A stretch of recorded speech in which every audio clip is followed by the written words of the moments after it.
Good evening, ladies and gentlemen, and welcome to the December 19th, 2012 Pittsburgh Board of Public Education Legislative Meeting.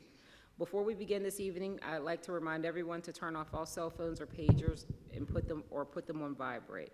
Would everyone please rise so we can say the Pledge of Allegiance?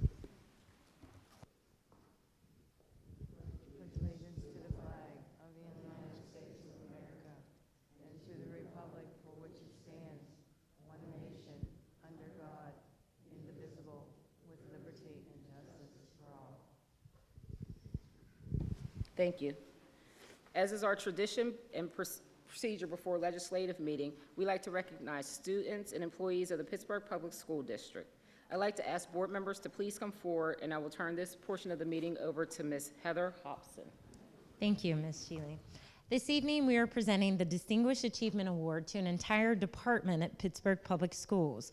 The Early Intervention Office recently received national recognition from the Office of the Secretary of Defense. The award recognized the Early Intervention Department as a patriotic employer for contributing to national security and protecting liberty and freedom by supporting employee participation in America's National Guard and Reserve Force. As a member of the National Guard, you must spend time away from your workplace on drills and deployments. This could cause challenges, even though your job is protected by law. Supportive employers go above and beyond the call of duty to support service member employees. Supportive employers maintain contact with the Guard and Reserve employees while they are on annual training or mobilized. Publicly acknowledge the contributions of Reserve service employees, improve the quality of life of service members and their families by promoting the security of their civilian jobs and practice leadership and personnel policies that support employee participation.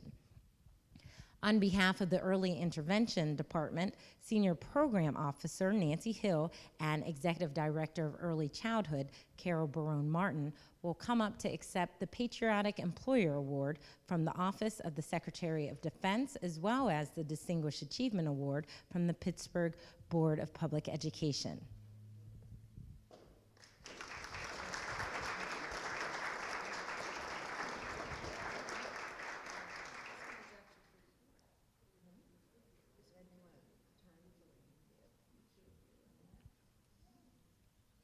We would like to congratulate all employees of Pittsburgh Public Schools Early Intervention Department.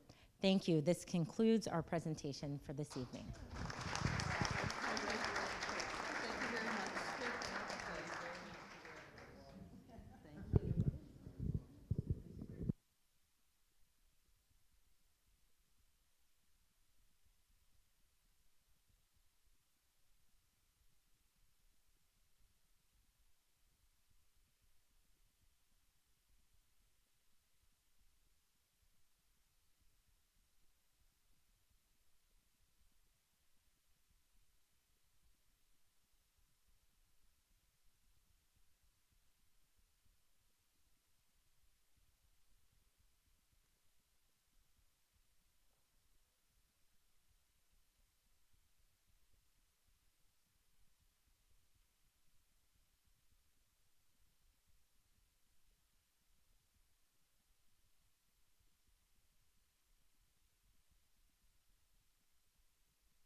Thank you, Ms. Hobson. Mr. Weiss, may we please have a roll call?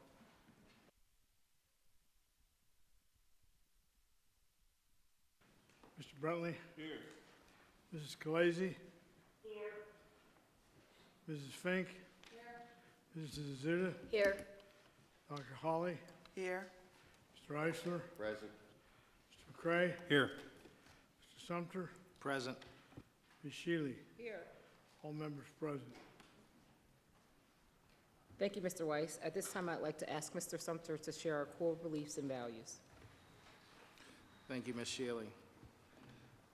The Pittsburgh Board of Education, in an effort to improve the governance of the board itself, which translates hopefully into raising achievement levels throughout the district, adopted goals, beliefs, and commitments. That happened over several years. It initially started off saying the board needed goals, so we adopted goals. Then folks came along and said, well, you better believe what you're doing, so we adopted beliefs. And they said, well, it's good to have goals and it's good to have beliefs, but you need to be committed to what you're doing, so we have commitments. All of this, again, is to improve the governance of the board, and we do have an organization, A+ Schools, that provides a board watch program for the board that watches the actions of the board and the activities. The most recent grade for the board, Pittsburgh Board of Education, was a B-, and although it may be considered a good grade, there were, one of the grades that perhaps brought that down was roll clarity, and that was the lowest grade that the board got. And hopefully, as we internalize our commitments, focus on our commitments, beliefs, and goals, we will hopefully raise that grade of roll clarity in the future. The Pittsburgh Board of Education is committed to educating all children to their highest level of academic achievement. We're committed to providing a safe and orderly environment for all students and employees. We're committed to providing efficient and effective support for all students, families, teachers, and administrators. And we will distribute resources in an efficient and equitable manner to address the needs of all students to the maximum extent feasible. And last but not least, we are committed to improve public confidence and encourage strong parent-community engagement in the district. Academic achievement, safety, support, equity, and engagement. Those are the 5 areas that the Pittsburgh Board of Education has adopted for focus, and hopefully carry that out. And if we allow all of our decision-making, all of our deliberation, time, and effort to be focused on those areas, it will translate into higher achievement for students in the district. Thank you, Ms. Shealy. Thank you, Mr. Sumter. Mr. Weiss, we have 2 sets of minutes before us. Can we approve them simultaneously, or do those have to be separate votes? Take them in one. I would like to call the board's attention to the minutes of the November 20th, 2012 legislative meeting and those of the December 3rd organization meeting. Sumter, Hazuda, I'm sorry. Eisler provided the motion, and Mrs. Hazuda seconded. Are there any corrections, deletions, additions? I think I actually have a correction, Mr. Weiss. I'm pretty sure that I didn't provide the motion to adjourn the December 3rd meeting, and that's what the minutes read, because I was sitting here. Say I recall who did. So anyone recall?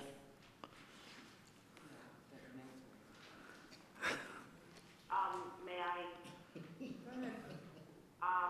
Ms. Shealy, are you talking about last month's legislative meeting? No, the December 3rd organization meeting.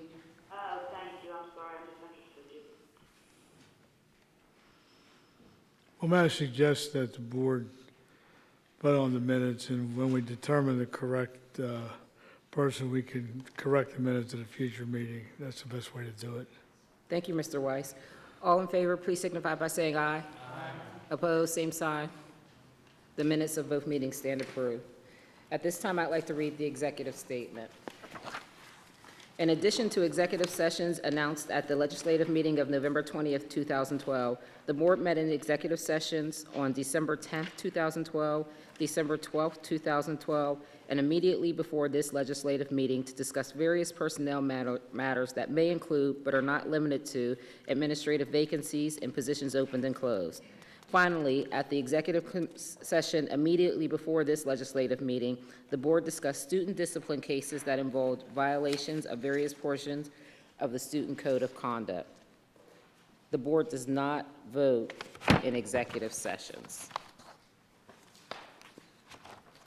I think we will move on to the Committee on Education, and if you will turn to page 9 of the report, I'd like to give you the student suspension, transfer, and expulsion numbers for this month.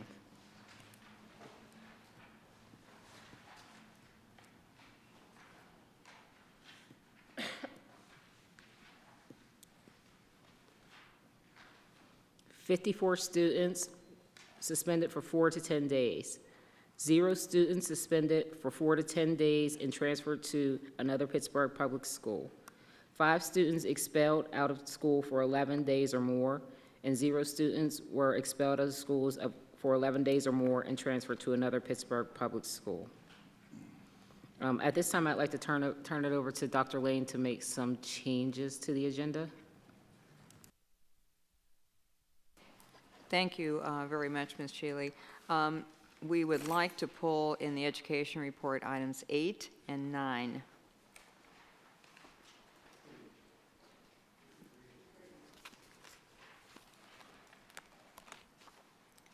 And those are on page 3 of 9. Thank you, Dr. Lane. Items 8 and 9 were among those pulled for discussion, and so we're not going to discuss those tonight. But the other items pulled at agenda review for discussion at agenda review were numbers 10, 14, and 19 in the committee report on education. Are there any other additional items in this committee report that the board members would like to pull for discussion at this time? Seeing none, we will begin with discussion of item number 14, authorization to renew contract with Gallup Consulting to utilize their online teacher applicant assessment tool, Teacher Insight. Oh, you know what? I'm sorry, Mr. Sumter. I'll go, I'm sorry. Can we start with 14 and I'll go back to 10? Thank you, Mr. Sumter. Is there any additional discussion on item 14?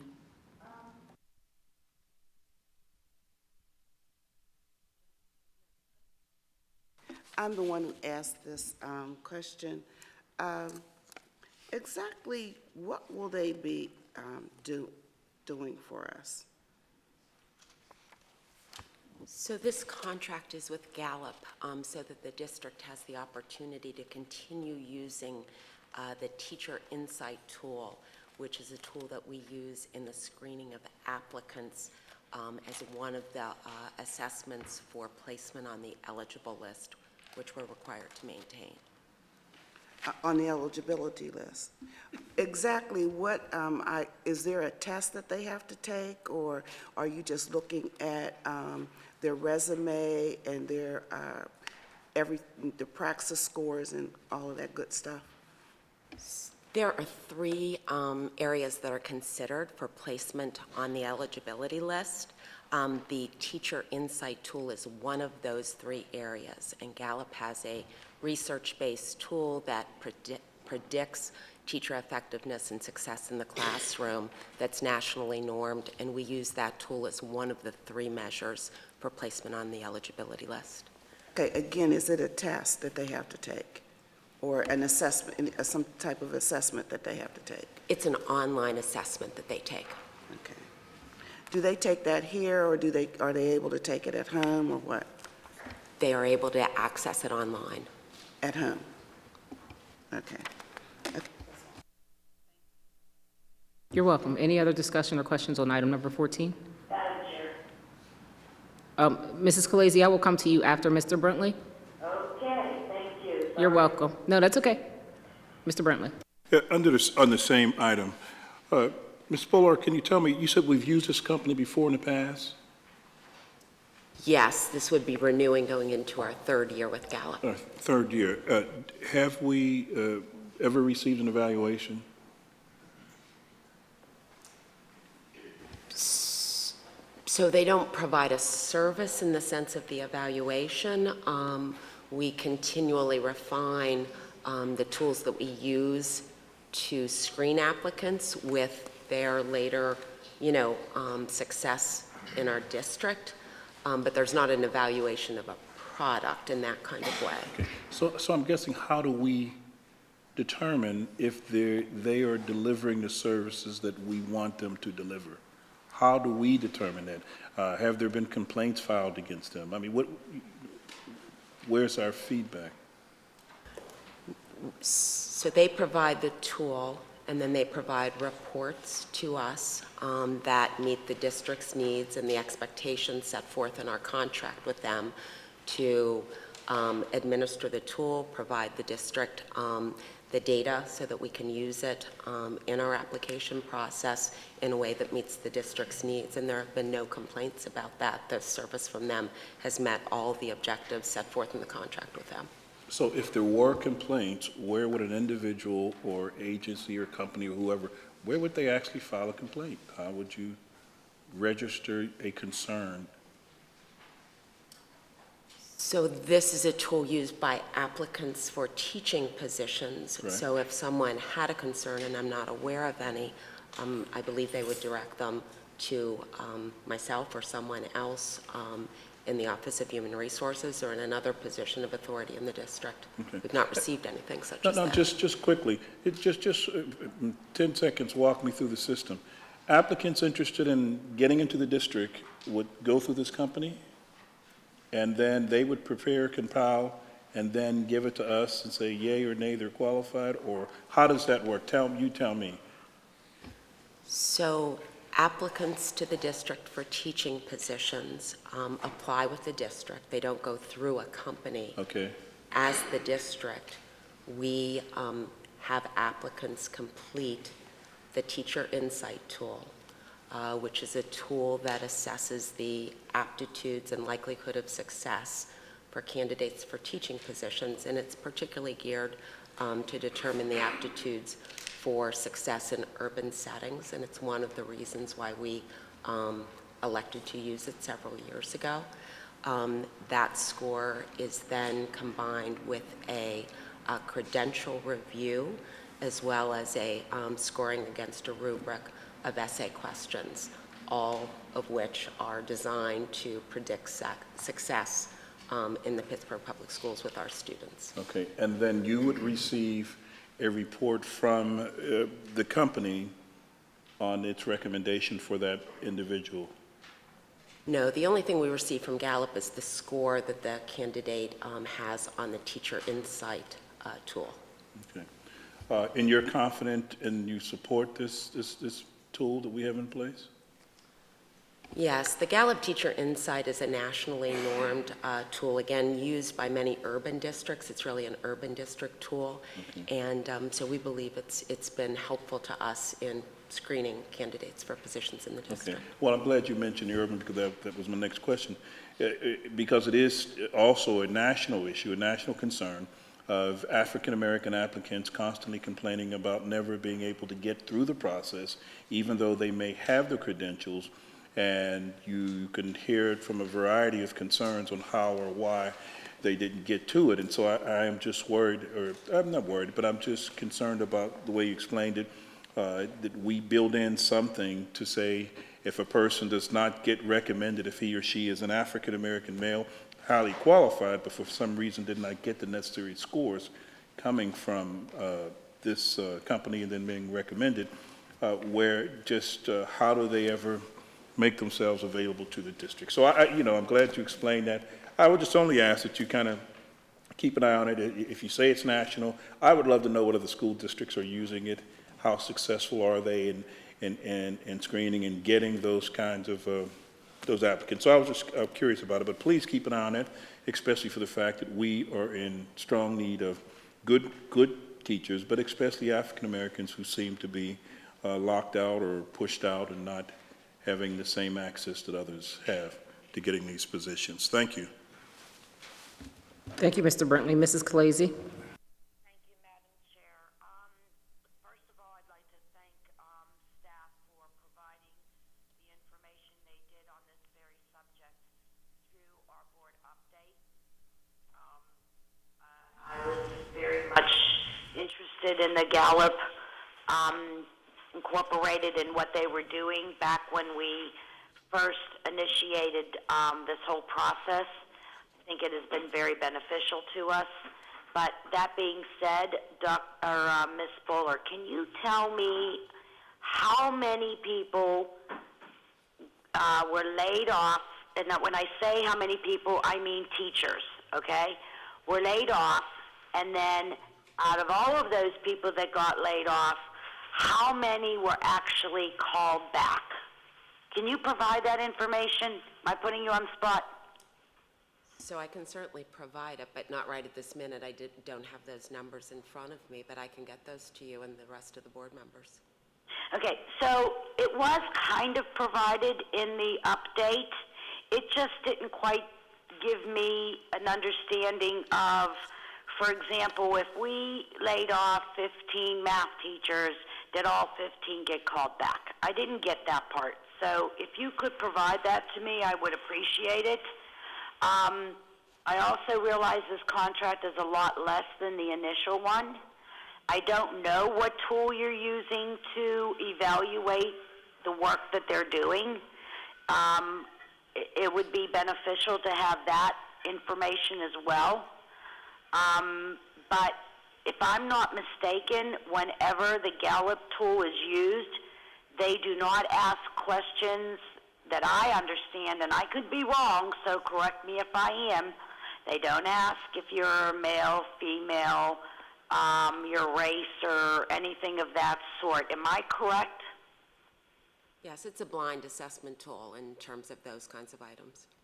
I'm sorry, Ms. Bower, I did not hear you. It is a blind assessment tool. It would not gather information about matters such as race or sex. Okay, so there is no way of them knowing if it's a male or female that answered any of the survey's questions. That's correct.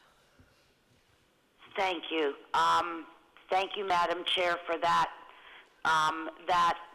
specific tab. So when you go around again, I probably will have another question on another tab. Okay? Okay, thank you. Thank you, ma'am. Is there any more questions or comments on item number 14? Dr. Hawley? So, Mrs. Spolar, that's not the only information that you use to hire a teacher, is it? No, there's a credential review for which they earn points, and there is a essay prompt, several essay prompts that are also scored against a rubric. So there are 3 areas that are considered, the teacher insight being one of 3. And can you tell us, is there a cutoff score that we use from the assessment that comes from Gallup? Is there a cutoff score for us?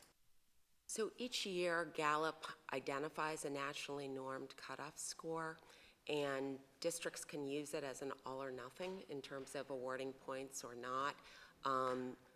What we do is award a range of points. We will not use it as a hard cutoff disqualifying individuals. And again, it's only one of 3 assessments, so it's only one portion of that score, so it does not serve as an eliminator. It's just one of the areas where you can get points, but we are not using it as an all or nothing. We use it as a range score. So does this actually take the place of what we used to do in the past, which was have principals come together, interview a potential candidate, give them a score, turn that over to human resources? We don't do that anymore.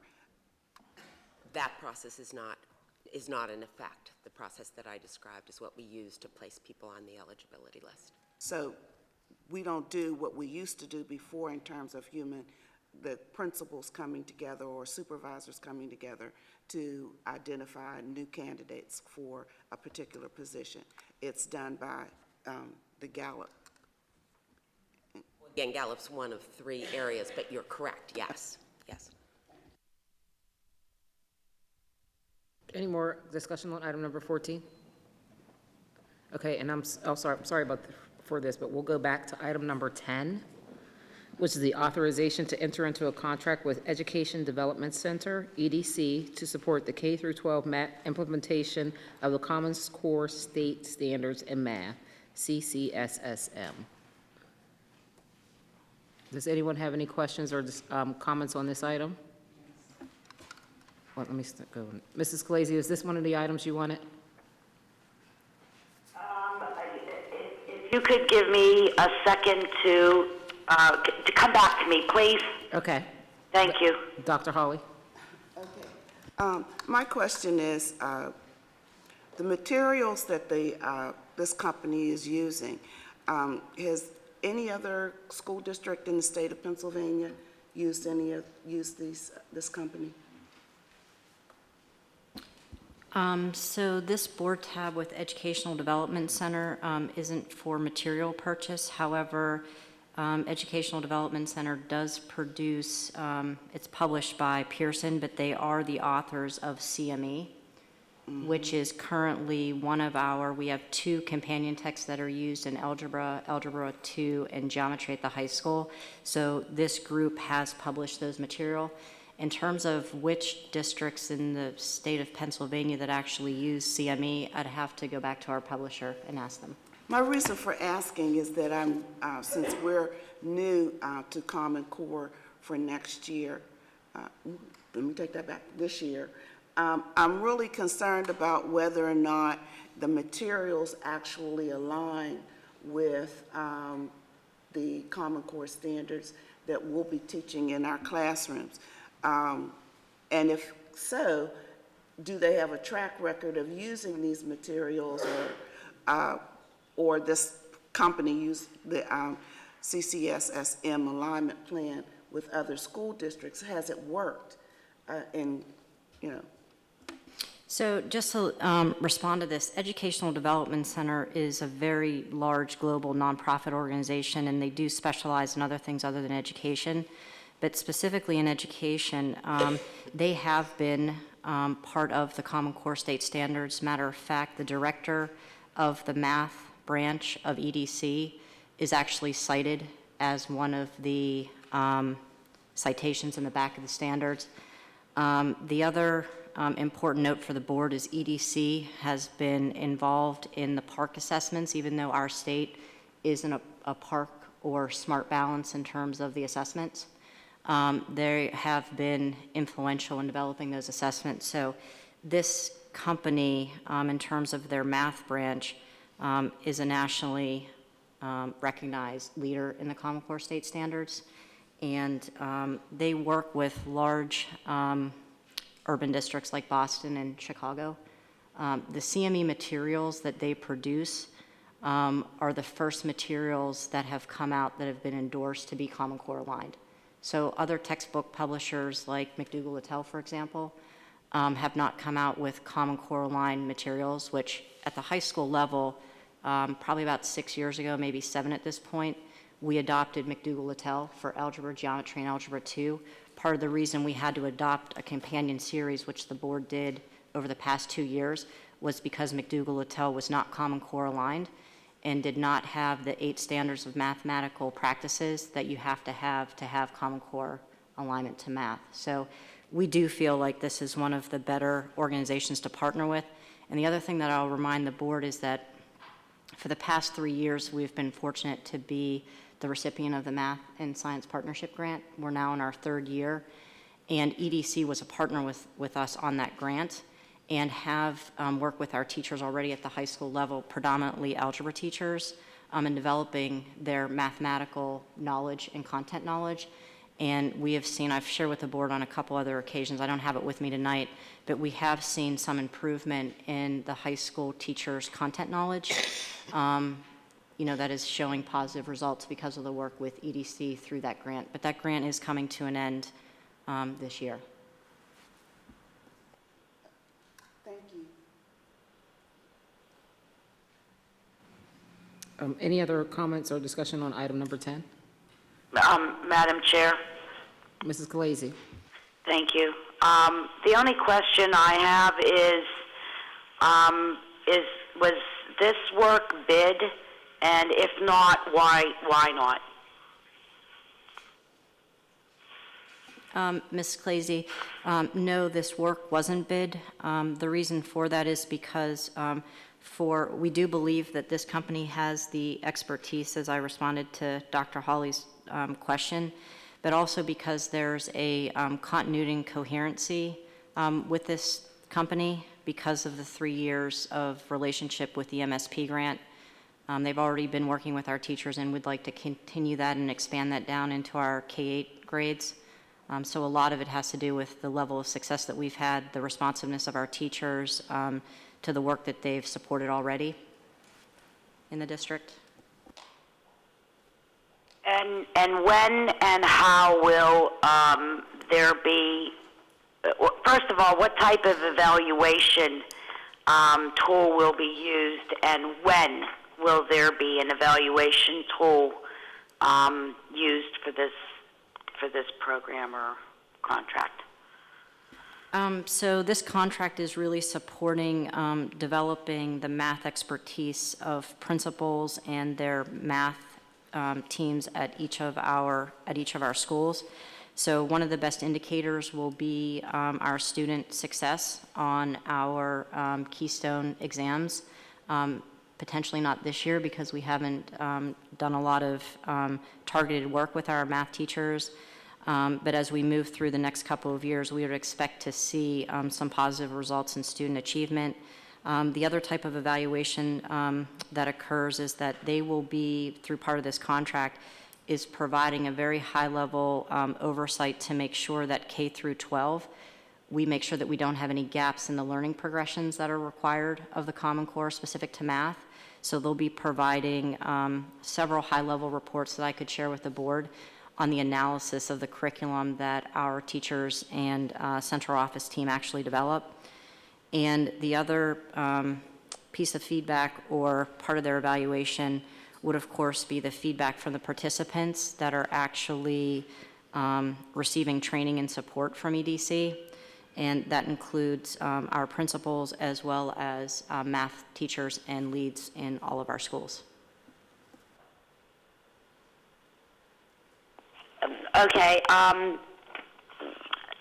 thank you. Is there a possibility of you providing me with the tool that'll be used to evaluate this company?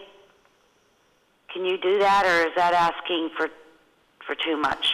As we get into, because this is a 1.5-year contract, as we get into the work and as the pieces that I described come forward, I'll most certainly, if the board would like that information, share with you the information, the progress as we move through this. Dr. Lippert, I'm going to stop you. You went in and out on me. Forgive me. Can you repeat yourself, please? Sure. I said that because this is an 18-month contract, that as we get into the work and the different work streams are actually implemented, I'd be more than willing to share with the board, if it's your pleasure, the results as we go through. Right now, what I can share with the board, and I think I have, but I can resend it if you would like, is the results from the MSP grant that already shows some of the success of the company with our teachers in our district. But as we get into the contract dates and the pieces of the work come forward, I'll most certainly share that with the board if you'd like. Okay, and then my last comment to this at this point in time is it's giving us the impression that no security clearances have been attained or will need to be obtained. I'm questioning that, not because necessarily I think that they will be directly working with students, but if they're going to be at all in a classroom with a teacher and students will be in there, yeah, in today's day and age, that concerns me. And it says here that the work will be with our central office staff at the administration building and the Greenway PD Center. Well, there's students at Greenway. I would just feel better if that was something that we required. I mean, I will refer to Mr. Weiss, but at the same time, again, given today, I would just feel better if clearances were obtained. Mrs. Khaleesi, this group works with teachers and works with our curriculum staff. They do not work in classrooms with students. But should an occasion arise where they would, we would ensure that those individuals would have clearances prior to doing that. Okay. Okay. Thank you, Madam Chair. You're welcome. Mr. Brentley? Yes, just a quick question. Dr. Holly, when you were asking your questions, you said a magic word that I remember hearing a lot attending the Hill District meetings, and my friend Dr. Maharaj McMacken is here, who often talked about alignment, how important it is to be in line with what we're teaching and what we're trying to do. And so my quick question to you is, are you supporting this? Is this something you You're an educator, 30-plus years. Where do you stand on this item? I am going to support this, and I'm going to support Dr. Lippert's statement that this material or this group will be able to do this work. But I'm also going to, I'm glad that Mrs. Khaleesi did bring up the evaluation of this company to make sure that the alignment is there and that children are learning and that we get some good outcomes from this work. Thank you. That's all I need. Thank you. Thank you, Mr. Brentley. Are there any other comments or questions on item number 14? So now we will move on to begin discussion on item number 19, authorization to amend item number 23, Wilson Language Learning Committee on Education, payments authorized, page 10, previously approved by the board on September 26, 2012.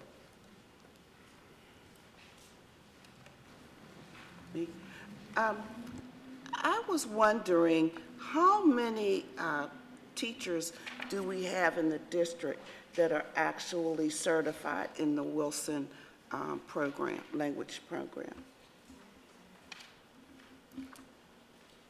Dr. Hawley, unfortunately, I don't have that information off the top of my head, but I can definitely follow up and get you that information. It's not as many as we would like, which is part of the reason for this. And that's the reason why I asked the question as well. When we talk about equity, this is a very good language program. And I was just wondering if the schools that have a substantial amount of special education students in their buildings have a certified teacher to actually teach this program. And you don't have any way of knowing that today, but you can get that information for me? Because that falls right into line with our equity plan, making sure that all the schools receive the resources and tools that they need in order to progress. So I just wanted to make sure that those schools that have substantial amounts of students have a teacher in the building that can actually perform this work. I will be supporting this. I just wish that we could do more in terms of getting this program out to more schools. Mr. Eisler? Thank you, Ms. Shealy. I just want to pick up on the discussion and Dr. Hawley's question. If I'm not mistaken, in agenda review, one of the reasons for the additional cost of this and amending this is because we wanted to have more teachers involved, or more teachers were wanting to be involved, Dr. Lippert? It was a result of actually getting more teachers involved. By volunteer, were teachers volunteering, or are we encouraging it? I think we were encouraging. Okay. They don't really know the opportunity exists unless we let them know the opportunity exists. And when they knew the opportunity exists, we were, to Dr. Hawley's point, we're trying to build a core group so that in our high-need schools, we can have Wilson certified individuals in those schools. So that's one of the reasons why we expanded it. So we are encouraging more teachers to get involved with this change, with this additional funding. That's correct. Thank you. Thank you, Ms. Shealy. Any other discussion on this item? Are there any other Education Committee items that need discussed? Mr. Brentley? Yes, I just have a quick question on page 4, number 11. This is the Peterson Center. I raised some questions concerning your graduation. I just want to ask again and put it on the record again, Dr. Atua, I believe, or Dr. Lane, who can ever respond, that we are or will continue to look into addressing the issue of parking for the commencements for 2013. If there's an opportunity of a discount parking rate for our parents for that day, they can just let me know if we're going to continue some discussion around that issue. Mr. Brentley, I know we did look into that last year and were unsuccessful, I believe, but we will continue to see if there's any opportunity to provide any break on parking for our parents. Okay, and also, Doctor, I raised a question about the small vendors. There are, from time to time, small vendors who sit outside the graduations, and I can see two young ladies who've covered probably the last 15 graduations at the arena, and they were just innocent two blood sisters who were selling balloons, color based upon our graduation with words on them and so on.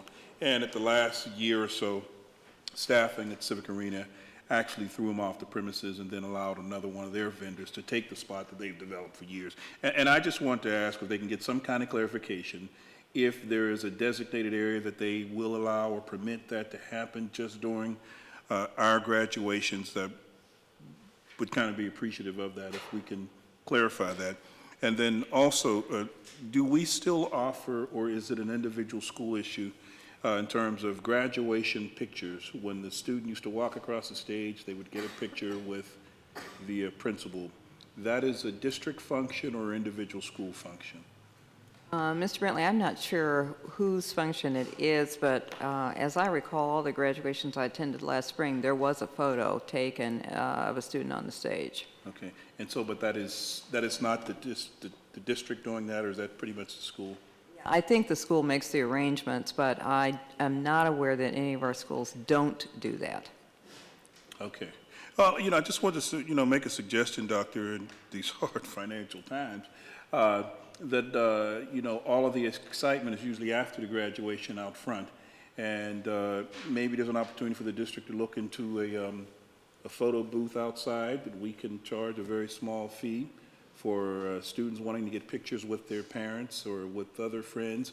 Instant pictures, everything is high on technology, and we can provide that service now. And then, if that's a possibility, that we would not allow any of the vendors, but of course it would be a district function. So if there are any employees out there with an entrepreneurial spirit, what's our number when we're graduating? Hundreds of students. There may be an opportunity there to do something for this year, and possibly making it an ongoing event where maybe they can share proceeds with the graduating class of the upcoming juniors or something along that line. So, because it's a wonderful opportunity, it's untapped, and there's nothing formally there. The final thing is on graduation. And I asked before, but I'll just ask again, can we start some discussion with the possibility of graduations at the Console Center or an entertainment center? It's worth a discussion. We are the school district in Pittsburgh, and they are one of the largest venues here in the city of Pittsburgh, and at least a discussion, and to see if there's an opportunity for the district to possibly have our graduations at the center. Mr. Brentley, we certainly can have that discussion, but I'm sure the price would take our breath away, for one thing. But the other thing that I think we have to remember now, this year it's not a problem because there is no hockey. But the reason that we were able to move off of Father's Day, it was because we're not having to share a facility with the Penguins. And that was the problem with Mellon Arena, because of the potential of being in hockey playoffs means that the venue is locked up until after the playoffs would be over. So it's a scheduling issue. Sure. Okay. All righty. Thank you very much. Seeing no other items in the Education Committee, Mr. Weiss, may we please have a roll call? Madam Chair. Hello? Yes, Mrs. Khaleesi. I'm sorry. Can we go back to that item for a second, or do you want me to wait? No, because we're about to vote, so please do it now. Just real quick, I had a little bit of an issue with changing the day of our graduations, whatever, but I live 1 mile away from Peterson Center. It took me an hour and a half to get from where I live to Peterson Center because it was on a Friday afternoon in the middle of rush hour. I don't know what the times are for graduation this year, and I know a lot of parents complained that they were late because of that very thing, rush hour, and they had to get off work. Was any kind of survey done with the parents before we change dates and times? No, Mrs. Khaleesi. Do you think that, it's obviously too late this year, but do you think that in the future we could, possibly ask our parents that are the ones that have the students that are graduating their opinion on this matter instead of it being the 9 of us and staff that makes this decision? Granted, if the cost is too high, it's understandable, but, it's them that have to get there, and they have to get their children there. And I can tell you from my own experience, a lot of kids were late, a lot of parents were late, and it wasn't about where they parked. It was about that it was in the middle of Oakland at rush hour on a Friday afternoon. And I don't think anybody thought about any of that. So I'm bringing it to everybody's attention. And like I said, it's too late to do anything about it this year, but it is definitely something we should think about. And the only people that are important at the end of the day are those children that are graduating. This is their day, and their parents. And it would, we've done 1 million surveys for 1 million different reasons. What's one more at this point to find out, what their opinion is on this matter? Thank you, Madam Chair. You're welcome. I'll ask one more time. Any other comments or questions in the Education Committee? Seeing none, please, Mr. Weiss, may we have a roll call? Mr. Brentley? Yes. Mrs. Khaleesi? Yes. Mrs. Fink? Yes. Mrs. Azuda? Yes. Dr. Holly? Yes. Mr. Eisler? Yes. Mr. McCray? Yes. Mr. Sumter? Yes. Ms. Shealy? Yes. Report's approved unanimously. Thank you, Mr. Weiss. Please now turn to the Committee on Business and Finance. Dr. Lane, I think you want to talk. I'll turn it over to you first. Thank you very much, Ms. Shealy. We would like to pull item number 44, and it is on page, I'm checking here, 15 of 21. Thank you. Thank you, Dr. Lane.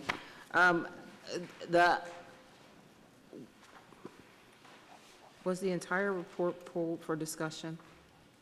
Yeah, it was the entire report. I'm sorry, I'm just trying to make sure it was everything.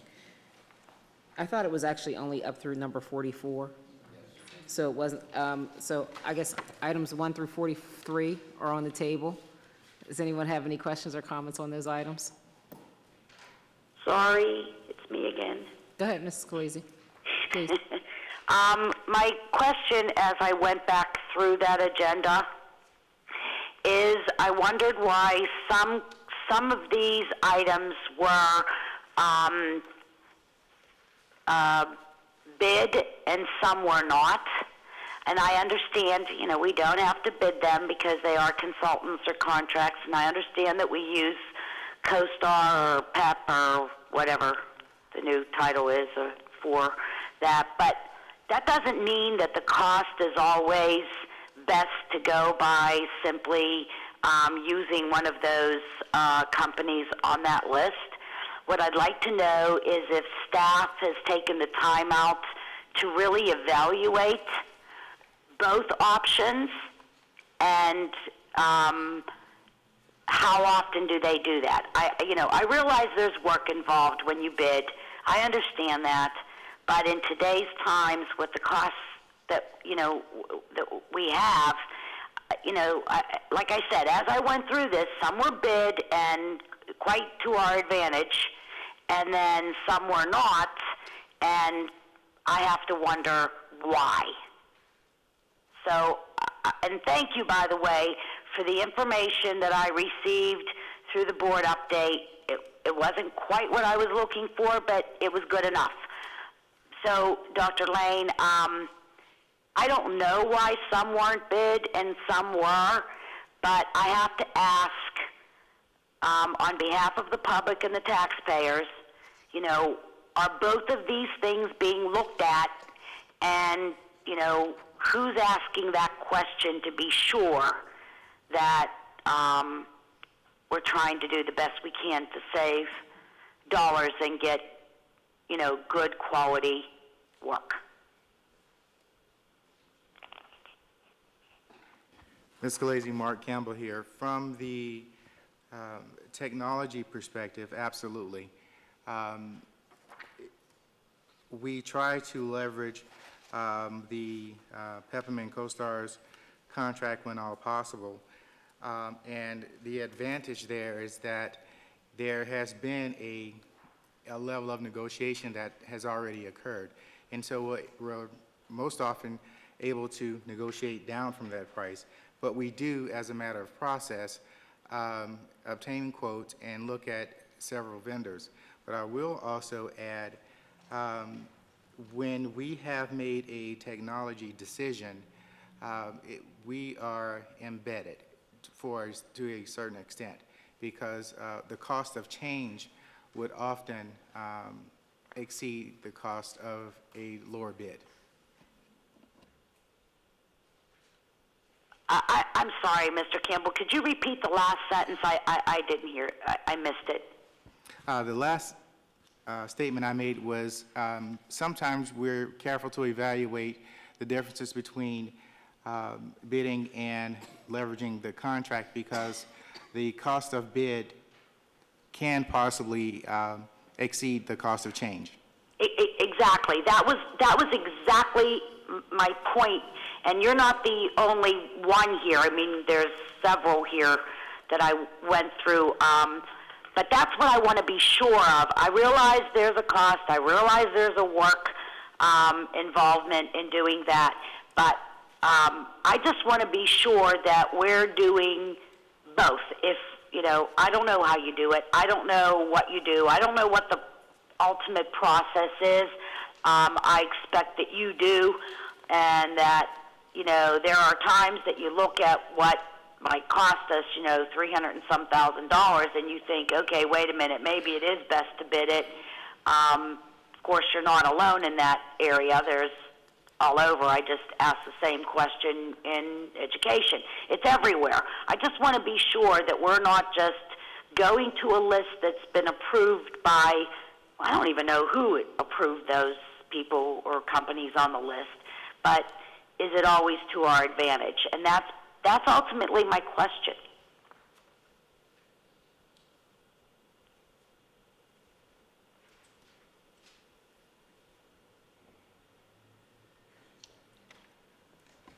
Mrs. Scalise, are you seeking a response to that about who No, does? I mean, he obviously answered, you know, that, like, if I understood him correctly, and to be honest, I'm not understanding and hearing everybody completely, so I apologize if I didn't. But I think he said, at least Mr. Campbell said, because I think he's the only one that responded to this one, that he most certainly did look at both bidding it and at CoStars, for example. I'm not looking for an answer, Dr. Lane. I'm making sure that it's understood that it's something I think in today's times, we need to do. And are we doing that? And I think the whole purpose of going with state pricing is because the state as a whole is able to leverage a much better price than individual districts. So that's the whole theory behind it. For us to be able to get a better price because things are being purchased at the statewide level rather than just us. So it's that's the reason why sometimes that's our best value. Okay. Thank you, Madam Chair. Are there any other questions or comments on these items? On any other portions of the business and finance packet? Mr. McCray? Just a comment on number 47 is a list of the banks that we do business with. I'm glad to see we have a lot of local banks, but there was a bank in the news lately, an international bank, that is not on this list. If it was, I would really be adamant, because they were just convicted of laundering money, I believe, for a mafia organization and for dealing with terrorists. That was FSB or something. Am I correct in that? I'm really glad to see it's not on here. and I'll keep a close eye on that sort of thing. Thank you. Thank you, Mr. McCray. Seeing or hearing no other comments on business and finance, Mr. Weiss, may we please have a roll call? Mr. Bentley? Yes. Mrs. Khaleesi? Yes. Mrs. Fink? Yes. Mrs. Azuda? Yes. Dr. Holly? Yes. Mr. Eifler? Yes. Mr. McCray? Yes. Mr. Sumter? Yes. Ms. Shealy? Yes. Four to approve unanimously. Now, please move to the report on personnel that is before you that includes Addendum A. Are there any questions on the personnel report at this time? Dr. Lane. I would like to read 4778, the memorial. Sorry, Dr. Lane, please do. Thank you. Before I read it, I'd also like to point out that we have some of our former teachers here and former nurse in the district that worked with the deceased. And so they're here to honor Mr. Weber. So we appreciate your being here tonight. Dear Board of Directors, it is with great sadness I write to inform you of the death of Ronald J. Weber, a special education teacher with a program for students with exceptionalities, on Friday, October 19, 2012. Ms. Mary Jane Conley, Executive Director of Special Education Central Office staff and teachers pay the following tribute to his memory. Ron was a teacher committed to his profession and dedicated to his students. He began his teaching career September 23, 1991 at Shenley High School, where he diligently taught for 18 years. On August 24, 2009, due to his exceptional ability to meet the individualized needs of students with disabilities, he was offered a promotional opportunity as a curriculum specialist in the area of social studies. In this capacity, Ron was able to share his love for history. Because of Ron, thousands of students in the Pittsburgh Public Schools are able to think deeply about history and graduate with an in-depth understanding of how our world came to be. Ron was an avid Pirates fan and visited every baseball stadium in the United States. He also loved historic and sports memorabilia. Ron leaves behind his wife of 23 years, Susan Fagan Weber, his children Nicholas Forbes, named after Forbes Field, and Shannon Rose. Shannon was his daughter and the star in his life. Ron will be remembered dearly by his academic colleagues, the many students whose lives he touched. All of us in the program for students with exceptionalities extend our deepest sympathy to Ron's family and friends. Respectfully submitted, Linda Lane, Superintendent of Schools. Thank you, Dr. Lane. Are there any questions in the personnel report at this time? Mrs. Fink. Not a question, but I wanted to acknowledge the retirement of Mary Van Horn, who has taught in this district or been employed in one capacity or another for 53 years. She began working here on September 23rd, 1959. And I think that that kind of dedication and service to the school district and the people of Pittsburgh certainly deserve our thanks and commendations.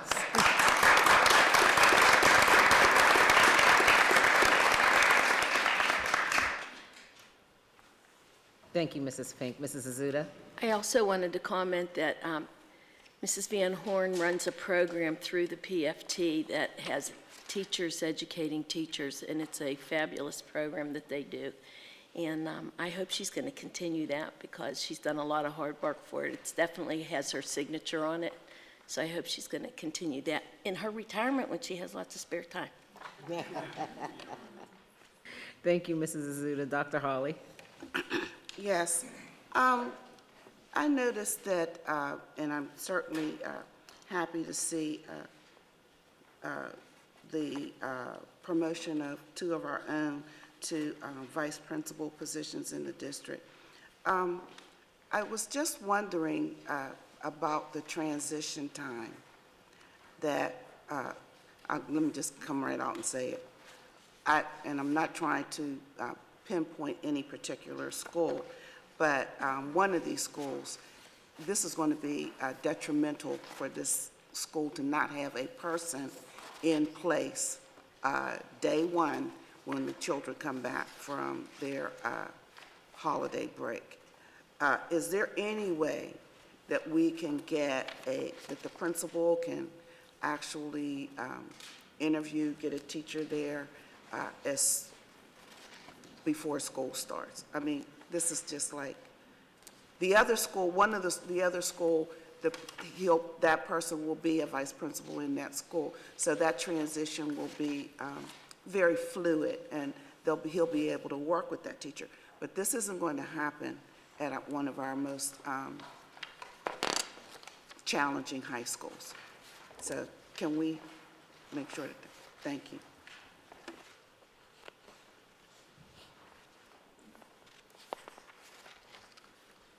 Mr. McCray. Just my monthly thank you to our employees who are serving in the military, doing a great job. Thank you and happy holidays.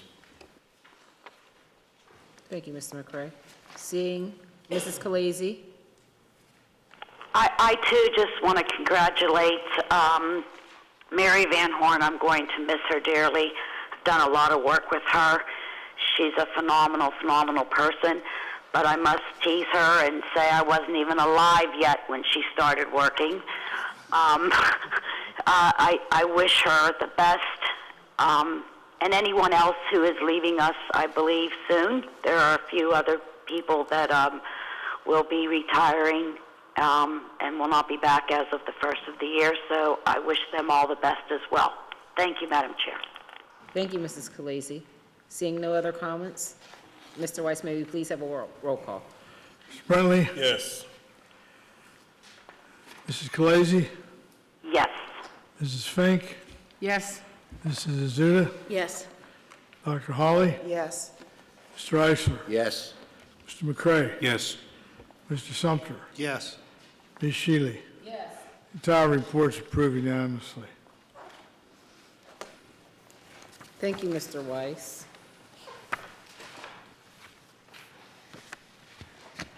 I would now like to call your attention to the financial report, the financial statement dated November 30th, 2012. Are there any comments or questions? Mr. Eisler. Thank you, Ms. Shealy. Mr. Kamara and Mr. Joseph, this is the November financial statements by both you and Mr. Lamb. It's my understanding that we will not be getting another financial statement for a couple months because you'll be closing the books for this fiscal year, correct? Correct. Then with that in mind, and taking a look at some of the key indicators, both your 12-month roll forward and your actual year-to-date comparisons, it looks as if in the comparisons, our expenditures are down this year. Correct. Do you anticipate that holding through the month of November? I mean, I know I'm asking you to see forward about another 10 days here, but I'm just trying to get a handle on how we're going to close this year. Well, in light of all of the reduction efforts that we undertook in the past year, I do anticipate that our reductions on the 12-month roll forward basis will be considerably lower than in 2011. So we are realizing the savings that the administration then put into effect earlier in the year. Correct. Thank you. And so we will end then with a surplus this year, not with a deficit. No. No, we will not end with a surplus. We will still have a deficit at the end of the year. But We will. Yes. So you're not going to work magic in the next 10 days, Mr. Joseph? No, but we'll have a We're lower looking for it. We'll have a lower deficit than we anticipated. Great. Thank you, sir. Thank you very much. Thank you, Ms. Shealy. You're welcome. Mr. Joseph, I guess the board approved a promotion for him a few moments ago, and he's on his toes. He is, and I'm sorry I couldn't get him to commit. You know, I was hoping maybe with that promotion that he would do something there, but ever sharp, he didn't fall for it. Indeed. Thank you, Mr. Joseph. I will now ask the board to turn to under your Budget Matters tab. The 2013 General Fund budget is before us. Are there any questions or comments?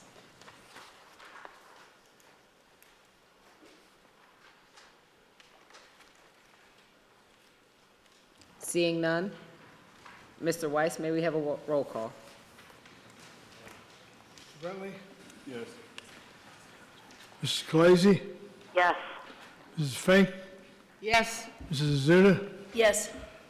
Dr. Holly, Yes. Mr. Eisler, Yes. Mr. McCray, Yes. Mr. Sumter, Yes. Ms. Shealy. Yes. Budget's approved unanimously. Mr. Isley? I feel I have to add, because we just voted for a rather large budget for the school district, but this is a process that this board has been involved in for about the past 3 or 4 months. The staff has been involved in it for the past 12, if not more. We have had numerous meetings, we've had public hearings, too, and we have been really working with the staff. The staff has been doing the work, but I just want the public to know that this is not something we take lightly, but something we've been working on since the beginning of October, closely with the staff. So just thank you again for the staff's hard work in getting us to where we are. Thank you, Ms. Shealy. Mrs. Fink? And we really wouldn't want our financial staff to try to do a Houdini, least they end up in straitjackets. I would appreciate the Houdini without the straitjacket, Mrs. Fink. Anything to get us in a better financial position than we're in. Thank you. Thank you. The next item before us is the earned income tax levies for fiscal year 2013 that I'd like to read at this time. Resolved that the Board of Public Education of the School District of Pittsburgh does hereby levy and assess for the fiscal year beginning on the first day of January 2013 a tax of 1% on salaries, wages, commissions, and other compensation earned by residents of the School District of Pittsburgh and on the net profits earned from businesses, professions, and other activities conducted by residents of the School District of Pittsburgh pursuant to the provisions set forth in the specific statutes that are contained in the resolution that is before you. Are there any questions on the earned income tax levies at this time? Do we need to make a motion, Madam Chair? For Thank you, you. as a report. Okay, so I'll ask the question, if no one else has any. Mr. Camardo or Mr. Joseph, please explain how earned income tax levies work such that people pay a lot more than 1%? Earned income is taxed higher than, what are the other portions of the taxes that come out of payroll? I believe that, I don't have, I think you were attempting to read that our earned income tax levy is 2%. And I think you, I think you read it as 1%. I did So- read it as 1% because it's written before me as 1%. But somewhere, whoever. That's what's confusing me. However that Thank got you, there's in your resolution, as built, there are multiple levels of approval to arrive at the 2% total earned income tax rate. So I thought what you were trying to read was a combined, resolution. It's a it's a 3-page, 2.5-page resolution that totals to the 2% tax levy. And as was approved by the state legislature, you levy 2%. Our net collection is 1.75% because 0.25% of that levy is by state requirement goes to the city for their use, for their budget. Resolution, which is the operative document, makes clear that the earned income tax in this school district is levied under 2 statutes, 1% under each statute. It's unique to the first Class A district, which is Pittsburgh, and 1/4 of 1%, as Mr. Camardo has noted, has been statutorily allocated to the city of Pittsburgh, so the school district levies 2% and remits 1/4 of 1% to the city. So the motion ought to reflect the total earned income tax levy of 2%, which is in the resolution. So with that, I do not need to reread or restate anything. No. Thank you. Are there any questions or comments? Seeing none, Mr. Weiss, may we have a roll call? Mr. Brentley? Yes. Mrs. Scalise? Yes. Mrs. Fink? Yes. Mrs. Azuda? Yes. Dr. Holly? Yes. Mr. Eisler? Yes. Mr. McCray? Yes. Mr. Sumter? Yes. Ms. Shealy? Yes. Earned income tax resolutions approved unanimously. Please turn to the realty transfer tax for fiscal year 2013. Resolved that the Board of Public Education of the School District of Pittsburgh does hereby levy and assess for the fiscal year beginning on the first day of January 2013, a tax of 1% of the value for each transfer of any interest in real property situated within the school district upon the terms and conditions and subject to the exceptions set forth in the remaining portions of this resolution. Are there any questions or comments at this time?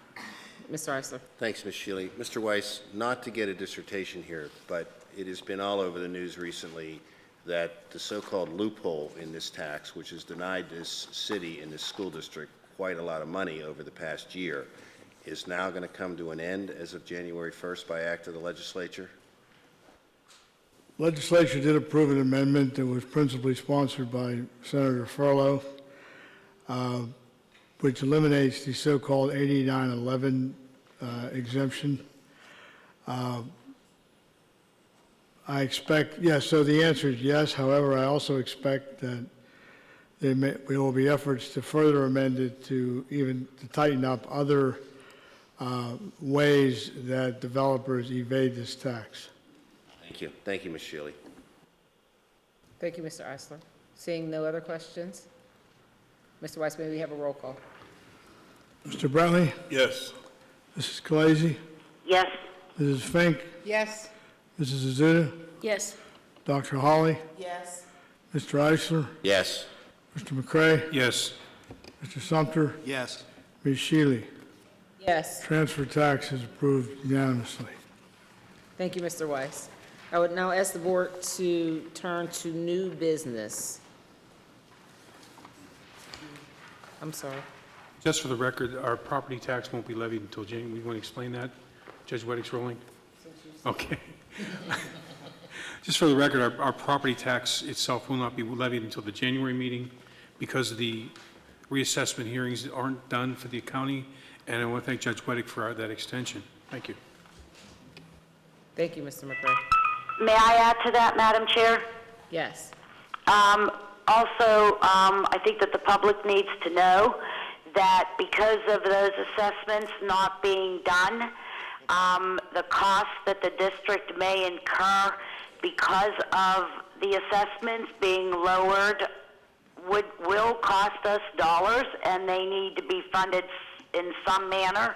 So we have no idea of knowing what those dollars would be. I think that the public needs to understand that there's a cost that we incur when the assessments are done, even though we have no ability to be part of that assessment process. Thank you.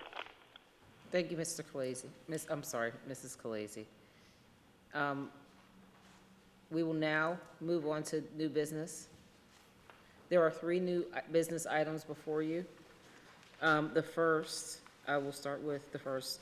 Resolved that the Board of Directors of the School District of Pittsburgh authorizes proper officers to approve a settlement in the certain action JBJ versus PBE, and to authorize the solicitor to prepare final documents that will settle and discontinue the case upon terms and conditions acceptable to the parties.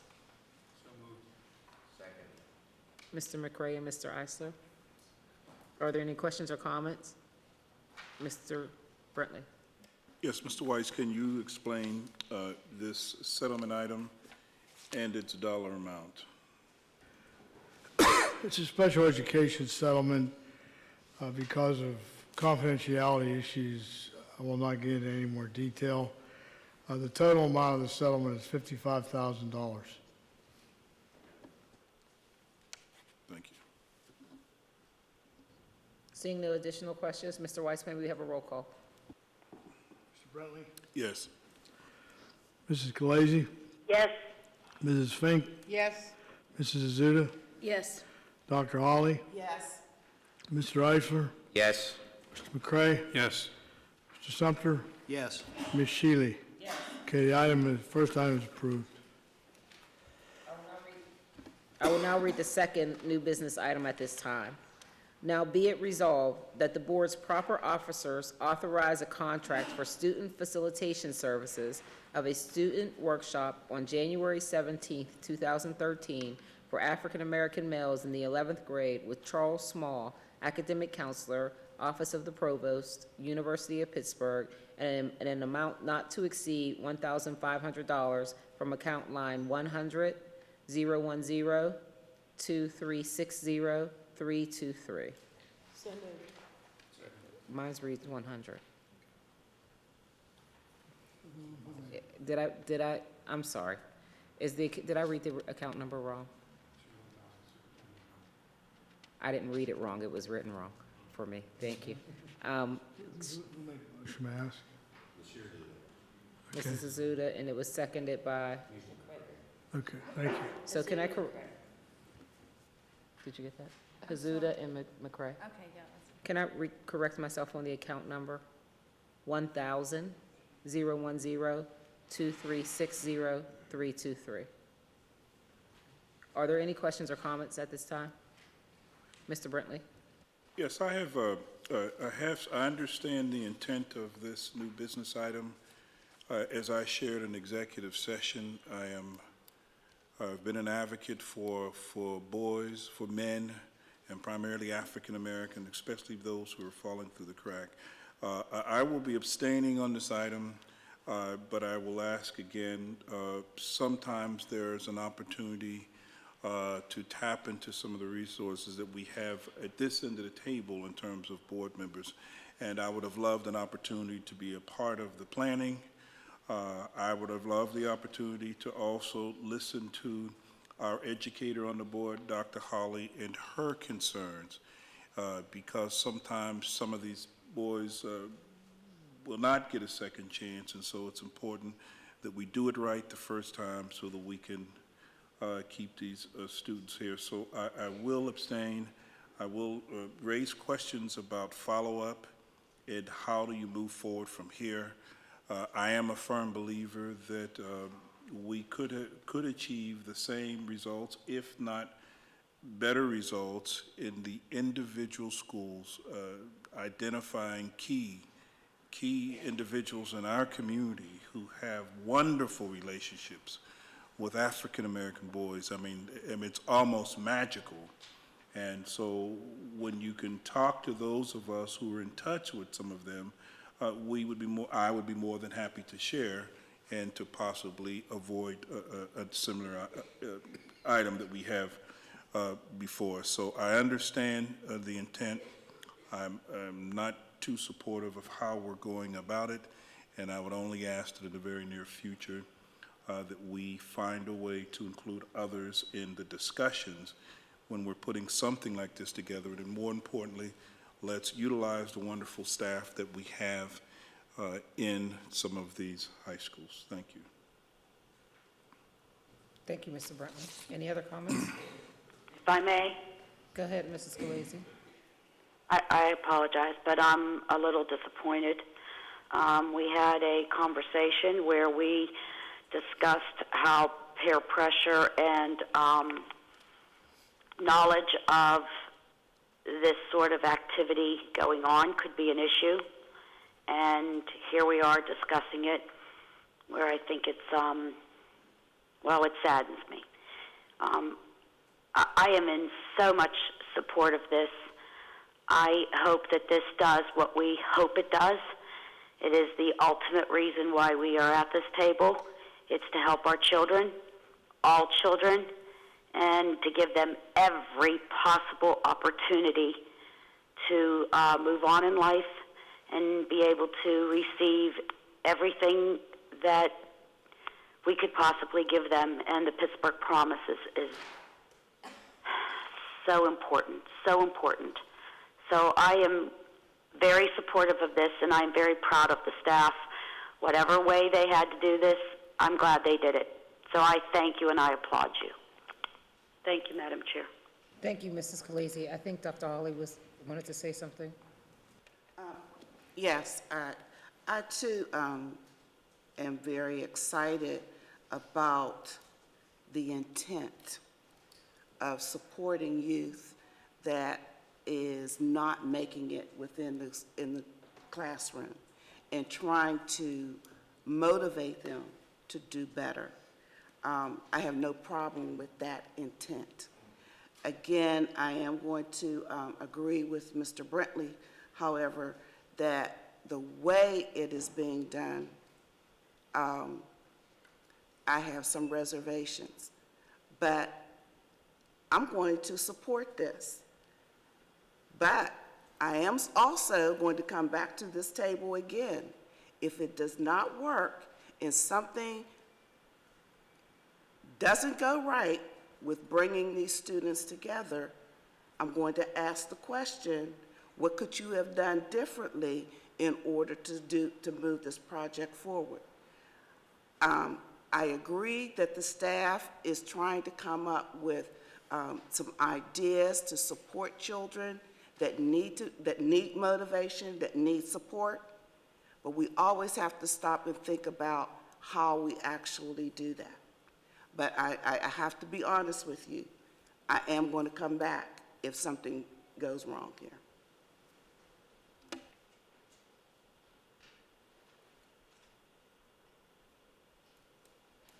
Yeah, I just want to, just to not to go back and forth, but to take a second to possibly make it a learning experience. The target here are African-American students, and primarily African-American boys. I would hope whenever I decide to move on from this board, the one clear thing would jump out at anyone who can clearly say that my time on this board, I advocated for those kids who are in need the most, and those are primarily African-American boys. And so when I hear my colleague, Ms. Khaleesi, say that she is saddened because of my comments or because I'm not supporting it, let's make this a learning experience. I am an African-American man who have advocated most of my adult life in working with these students.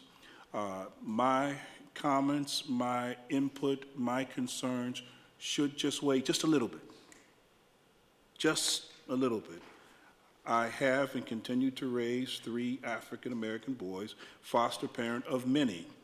And so sometimes it's helpful to hear another view on how we decide, others decide to address issues to those students. And so one should not be saddened, you should be understanding. You should be thankful that you're in a position to get another view. Sometimes there are things that impact our students or certain students differently. Some of us have our fingers on the pulse of those students, and some of us can share that. I often refer to my colleague, Dr. Holly. 30-plus years as an educator, been there, done that, so she knows. And so it's always important to me for her impression. And so I would think that at some point the value and the concerns of African Americans who are on this board and who have contact with boys, who have raised boys, can give you their opinions concerning that, and it should be treasured. So I'd say that, not that my colleague be saddened, but you should be understanding and you should open your arms and ask for our opinion. Let's keep in mind that this district is, depending on who's counting, 55% African American. So somewhere, somebody's got to begin to speak the language and to reach out. Thank you. Oh, Mrs. Azuda, sorry. Dr. Lane, I know you told us, but could you refresh my memory? Who worked on this plan? Actually, the main people that have worked on it are Ms. Burgess and I, and Tracy Johns, who's also works with Ms. Burgess. But we have reached out to community as well. This is not just our district participating. We've got representation from 100 black men in Pennsylvania. We were hoping we would have board members that would participate as well.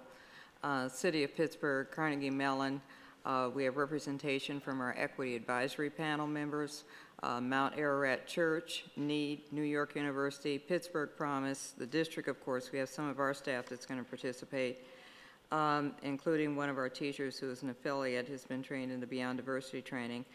Seeking, we don't have names yet, but we contacted Robert Morris University. We do have name already, one. We're hoping for another from Small Seeds, University of Pittsburgh, and the Urban League. Thank you, Dr. Lane. Thank you, Ms. Shealy. You're welcome. Seeing no other questions or comments, Mr. Weiss, may we have a roll call? Mr. Brentley? Abstain. Mrs. Kalasi? Yes. Mrs. Fink? Yes. Mrs. Zuda? Yes. Dr. Hawley? Yes. Mr. Eisler? Yes. Mr. McCray? Yes. Mr. Sumter? Yes. Ms. Shealy? Yes. Report's approved, 8 yes, 1 abstention. Thank you, Mr. Weiss. There is a third new business item, and the resolution reads as follows. Whereas the Pittsburgh Public Schools is deeply saddened by the tragedy that occurred in Newtown, Connecticut at a Newtown, Connecticut elementary school on Friday, December 14, 2012. Whereas the Pittsburgh Public Schools expresses sincere condolences to our colleagues, their students, and their families in the Newtown, Connecticut community during this difficult time. This is especially heartbreaking to us as educators who are, like those at Sandy Hook Elementary School, work hard each day to provide a safe, supportive learning environment to children. Now be it resolved that the Pittsburgh Board of Education offers its deepest sympathies to the Newtown Public School District. Pittsburgh Public Schools honors the principal, teachers, and staff members who died in order for their students to live.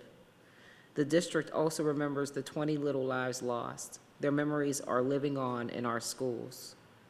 We commend the bravery of the survivors, teachers who shielded students, the children who found courage beyond their years, and the community who are mustering strength to provide solace and support. Are there any comments at this time? Second. Thank you. McCray, Eisler. Mr. Weiss, may we please have a roll call? Mr. Brentley? Yes. Mrs. Kalasi? Yes. Mrs. Fink? Yes. Mrs. Zuda? Yes. Dr. Hawley? Yes. Mr. Eisler? Yes. Mr. McCray? Yes. Mr. Sumter? Yes. Ms. Shealy? Yes. New business items approved. Ms. Shealy, before we get to other items, I want to, due to indulgence of Ms. Santucci of Mr. Camarda's staff, we know now that the motion to adjourn the reorganization meeting was made by Mr. Eisler and seconded by Mrs. Fink. And I would like the minutes to reflect that correction. So I would ask that the minutes reflect these minutes reflect the fact that those minutes have been approved with that change. Thank you. Thank you, Mr. Weiss. I appreciate that. And are there any items that need to be brought before this board at this time that require a board vote? Seeing none, are there any announcements for the board? Mr. Brentley? Yes, I'd like to just, coming right off of the new business item that we voted on for the Newtown tragedy, national discussion is now around gun control and what could they do better and how to avoid it and so on. But one of the things that I think that's also not talked about as often is the undetected issues of mental health. And Doctor, I just want to give you a packet here. I was contacted by my friends at the Allegheny Family Network.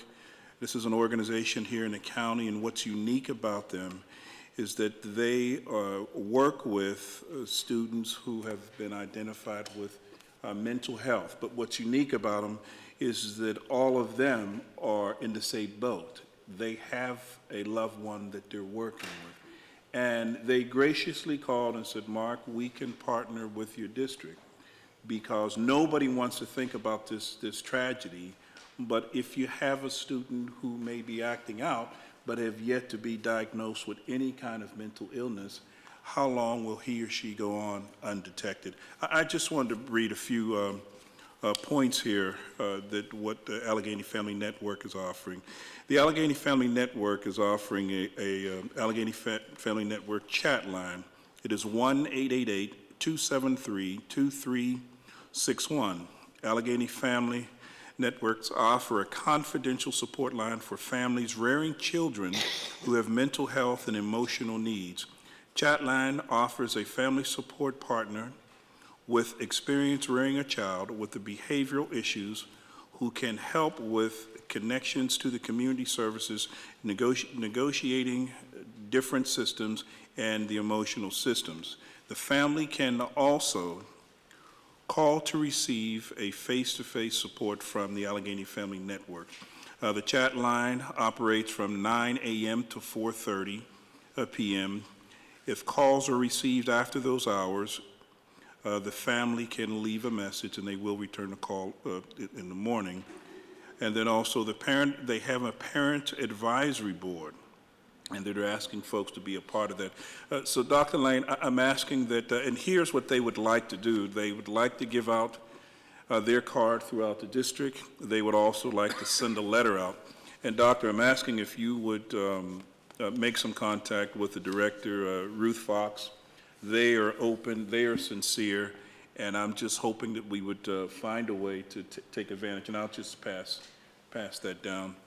The second thing I want to somewhat announce that I will be getting into, hopefully real soon, into the entertainment business. I've been asked to be a part of a rap song, and the rap song is called It's Never Too Late to Investigate. This is concerning the asbestos issue around Shenley. And my rap skills are not all that good, but it is a good cause. And so depending on the part that I'm asked to do, I will participate in it. It will show you an overview of what I'm referring to as the big hoax that was used to clear out our students in a wonderful facility and scatter them at the millions and millions of dollars of cost to the district. Also, I want to thank those individuals. I mentioned this a couple of months ago, and it helped to push us over 800 signatures. So we're short about 150 signatures in which we are trying to get 1,000 signatures who are calling for an independent investigation of what happened with the Shenley hoax in terms of its asbestos. And I want to share that site again, and that's www.change.org. And you simply look for the search box, type in Shenley. Your right-hand side is the petition you can sign, but it would bring you to tears to read some of the comments of some of the former Shenley students, former educators, and we have some folks that are elected officials who have also signed on to this wonderful, wonderful movement. So I'm asking that folks would participate in that petition. My final comment, I just want to remind folks, this time of the year is the Christmas season, but one of the fastest growing celebrations this year is referred to as Kwanzaa. Anyone interested in finding out about Kwanzaa, and there's nothing to be afraid of, it is not a religion, it is simply a celebration. It de-emphasizes spending money if this time of the year. And so, but you can find out more about that on Roll Call, KQV, this Sunday at 8:30 a.m. And it'll be a two-part series this Sunday and also next Sunday, where we'll really bring out the details about the importance of celebrating the wonderful, wonderful celebration holiday, or not holiday, but a celebration called Kwanzaa. And so I'm hoping folks will tune into that. Thank you so much, and happy holidays to everybody. Thank you, Mr. Brentley. I'm going to go and just make sure, Mrs. Khaleesi, do you have anything? Thank you, Madam Chair. I first and foremost would like to thank, well, I'd like to hear your performance, Mr. Brentley. It'll be fun. But I'd like to also thank everybody for all the cards and just all the calls I got for my recovery. I am so grateful to everybody who said their prayers for me. Thank you very much. And I also would like to wish everyone a wonderful, wonderful holiday. May God bless you all. Thank you. Thank you, Mrs. Khaleesi. Anyone else? Oh, Mrs. Suzuda. Last week, I had the opportunity to attend an event, for lack of a better description, at Brashear High School. Brashear was selected by, I'm not sure who did the selection, but they participated in a program that is a reality TV program, and it's called The Choir, and it will be shown on USA Network sometime this spring. And they came in and they worked with our students, formed a choir of, I think it was 64 of our students, and they performed for family and friends and anyone that wanted, and the performance was televised. They worked with the students all week, and they weren't Brashear's choir. They were a group of students that wanted to learn from some very talented musicians. So that'll be shown in the spring on USA Network, and I'm really looking forward to seeing our kids shine in it. Thank you. Thank you. Mrs. Fischetti, well, I know there are confidentiality agreements around that, but will we know in advance of the date that show will air? Mrs. Shealy, I will check into that. Thank you. Dr. Hawley. Yes. In January,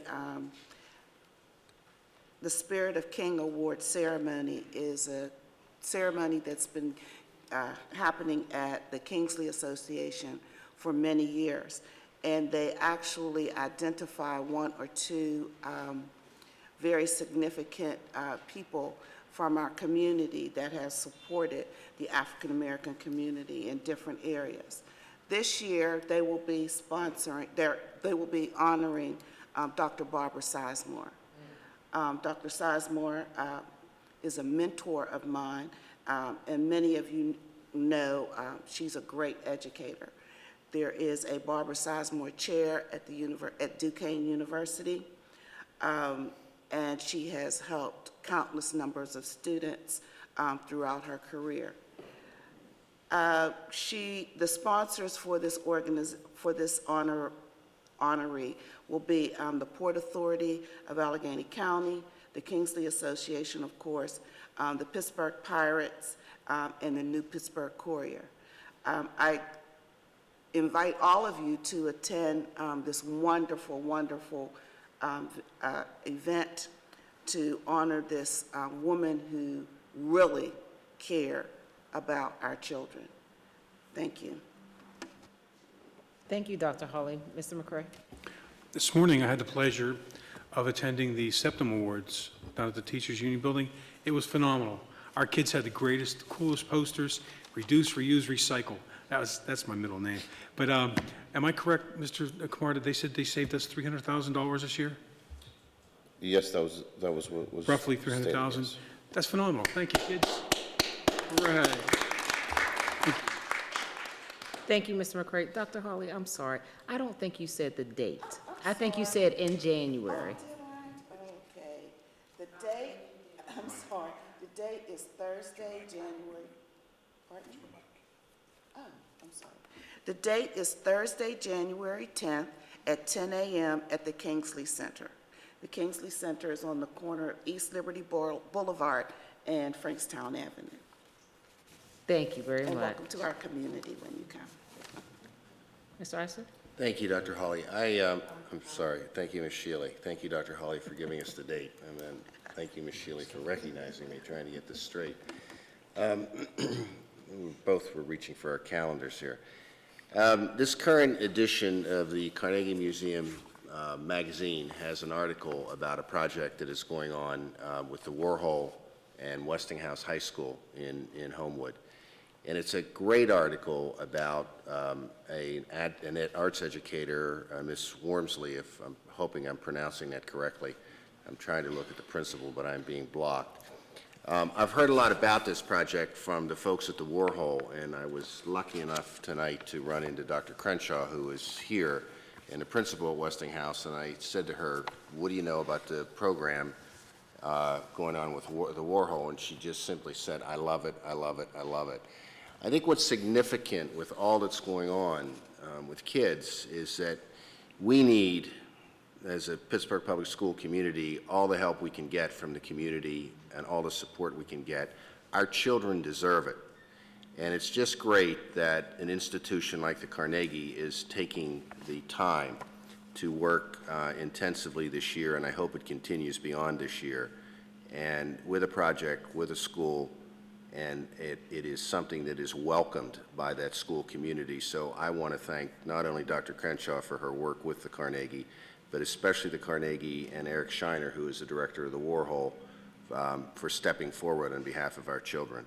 Thank you, Ms. Shealy. Thank you, Mr. Eisler. Mr. Sumter? Thank you, Ms. Shealy.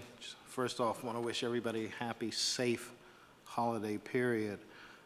Because this is December, we're coming down to the end of the year, and I always emphasize the investment in the children and investing in our future. Ways that you can shelter your money, your tax money, tax-exempt donations. You can give to the Pittsburgh Promise, provide scholarships. We have students that have graduated, reap the benefits of that program. It's working. You can also give to the Negro Emergency Education Drive, which the acronym is NEED. That's an organization to provide scholarships also. And you can also give to the Homewood Children's Village, another 501c3 organization. Your donations would be tax exempt. The Homewood Children's Village had a program last week at the August Wilson Center, and it was amazing to see how that program has grown from a small staff to a much larger staff now, the amount of resources that are being contributed to that program, and the fact that they're working in Westinghouse, they'll be working in Faison, and moving on to University Preparatory School at Margaret Malines. Also, they're providing some of the necessary supports that children might not otherwise get, or those that don't have those supports available to them. But again, Pittsburgh Promise, NEED, Homewood Children's Village, if you consider giving a donation for tax-exempt purposes or just a donation to help our children, think about it. Invest in our future. Thank you. Thank you, Mr. Sumter. Do I see a motion? Thank you, Mr. McCray. And Mrs. Azuda. All in favor? Aye. Opposed? This meeting is adjourned. Ready?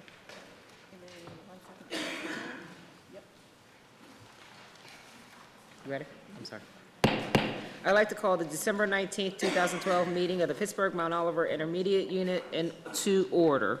Mr. Weiss, may we please have a roll call? Mr. Brentley? Here. Mrs. Khaleesi? Here. Mrs. Fink? Here. Mrs. Azuda? Here. Dr. Holly? Here. Mr. Eisler? Present. Mr. McCray? Here. Mr. Sumter? Present. Ms. Shealy? Here. All members present. Will board members please turn to the minutes from last month? Are there any corrections, additions, or deletions? Hearing none, move to accept. Second. Eisler, Fink.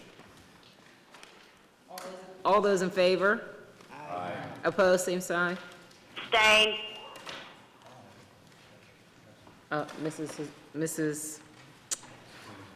Thank you, Khaleesi abstained. Okay, so will the board please turn to the Committee on Education?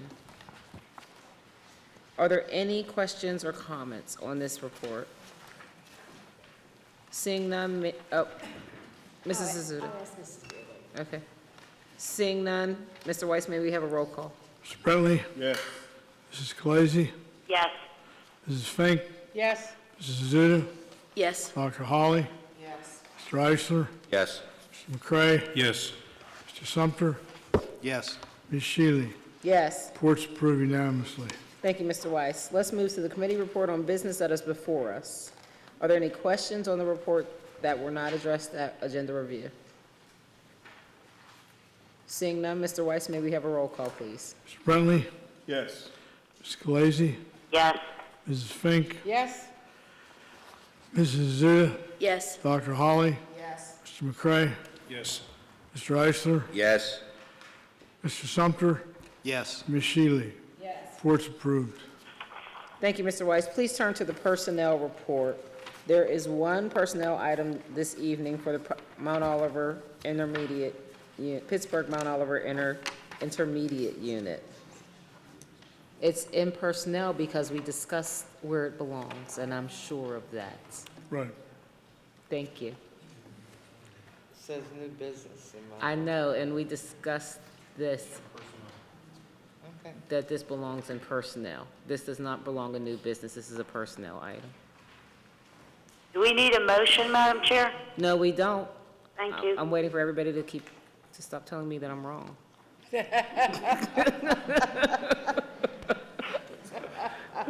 Are there any questions on the personnel item? Mrs. Azuda? The personnel item is the retirement of Mr. Lawrence Burgee. I had to look because I wanted to say Bud. He was previously an employee of the school district and now is working with the intermediate unit, and I want to wish him a lot of luck in his retirement. Thank you. Thank you. Madam Chair, I wasn't under the impression he was retiring. I was under the impression he was resigning. It's a resignation. Thank you. No other questions or discussion? Mr. Weiss, may we have a roll call, please? Mr. Brentley? Yes. Mrs. Khaleesi? Yes. Mrs. Fink? Yes? Mrs. Azuda? Yes. Dr. Holly? Yes. Mr. Eisler? Yes. Mr. McCray? Yes. Mr. Sumter, I'm sorry. Yes. Ms. Shealy? Yes. The personnel item is approved. Are there any other items that need to be brought before the board at this time? Second. Motion by Mr. Eisler and seconded by Mr. Sumter. All in favor? Aye. Opposed, same sign. This meeting is adjourned.